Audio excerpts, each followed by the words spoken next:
Mag-welcome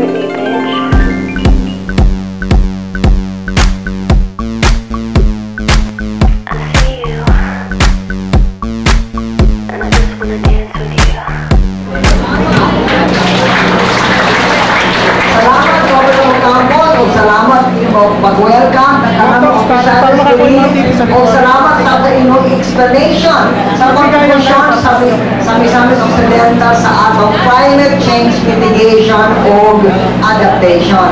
So karon lawa kada Biyernes ang atong climate change at anti-climate change day. O at random kapili kita asa kita mo adto. O kining Friday napili ni sa ato sa Misamis Occidental apan kung asa Huichol, Oroquieta City by random and look at what a pleasant surprise ng model city di ay ang Oroquieta sa solid waste.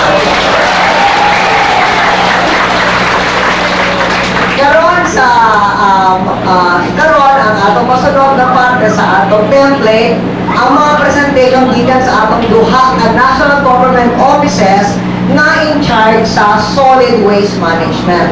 Unahon nato ang Office of President's Advisor on Climate Change.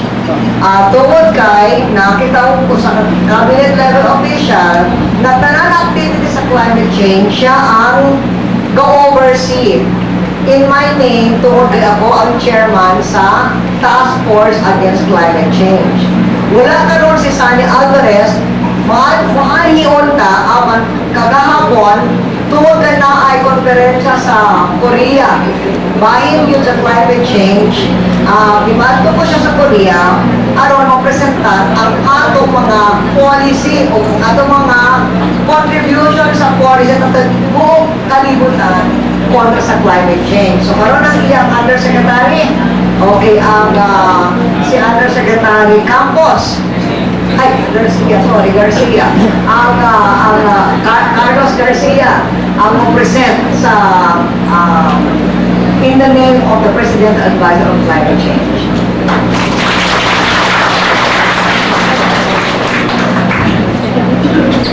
Good afternoon po, Terry Garcia.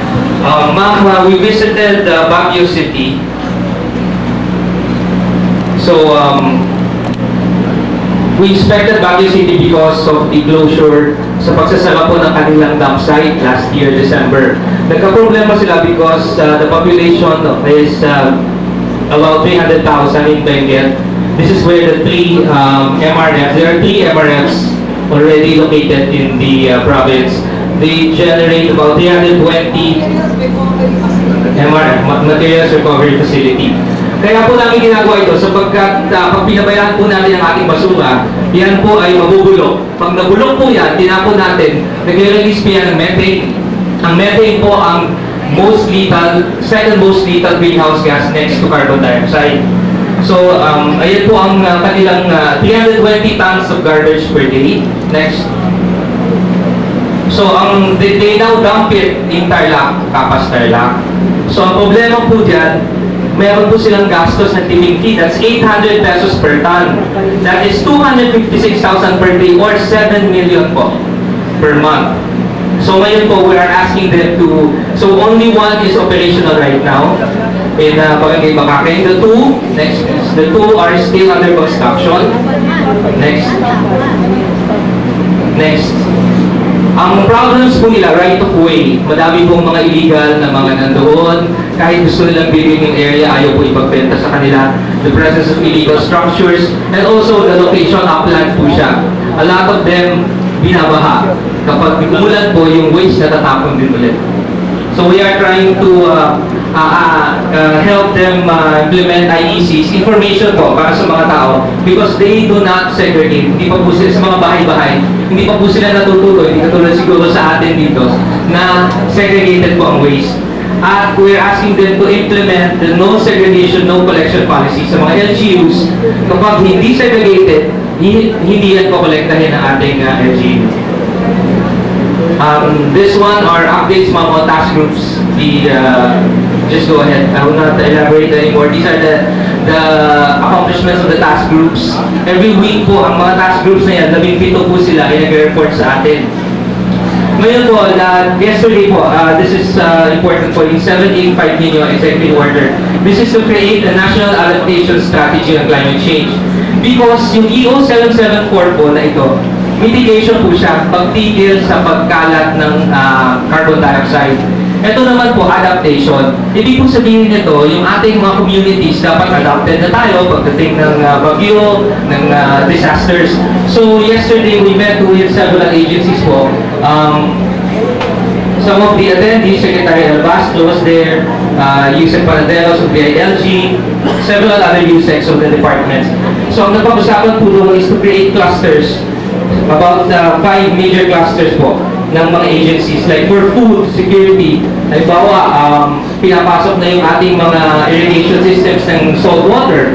Meron po tayong ginagawa ng mga rice seeds na po pwede pong tumubo kahit sa salt or brackish water, mga ganun po.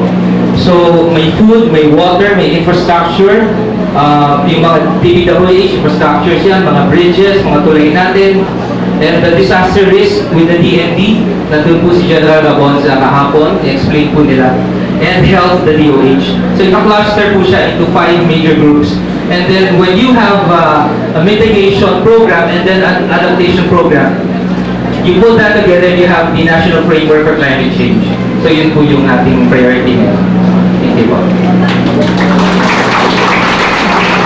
So sabi ko, climate, era kontra climate change, ang in-charge yun, ang atong Presidential Advisor on Climate Change na si Sunny Alvarez.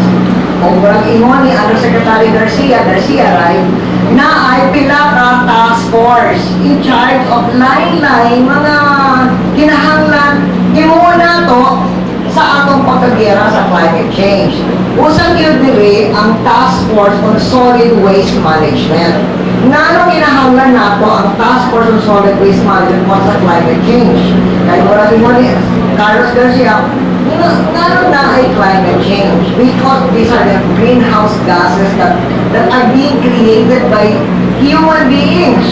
And what we do, usa sa dako na rason na climate change is the use of gasoline. That's the number one source of climate, the use of fossil fuels. Apan ang ikaduha na source sa climate change, ang solid waste. Kung ang basura dili maayo ang pagmaneho, and they just let them lying around, create of methane gas, the second biggest source of climate change. So sa atong balawod na solid waste management, kada barangay kinahanglan mahimo og materials recovery facility. And that is what we are trying to promote. Kung ang in-charge diri sa Task Force on Solid Waste Management ang Department of Environment and Natural Resources. Karon si Secretary Atienza niadto sa Korea, sa conference yun kontra sa climate change. So we have Undersecretary Hirochi in behalf of DNR to give us the report of the Task Force on Solid Waste Management.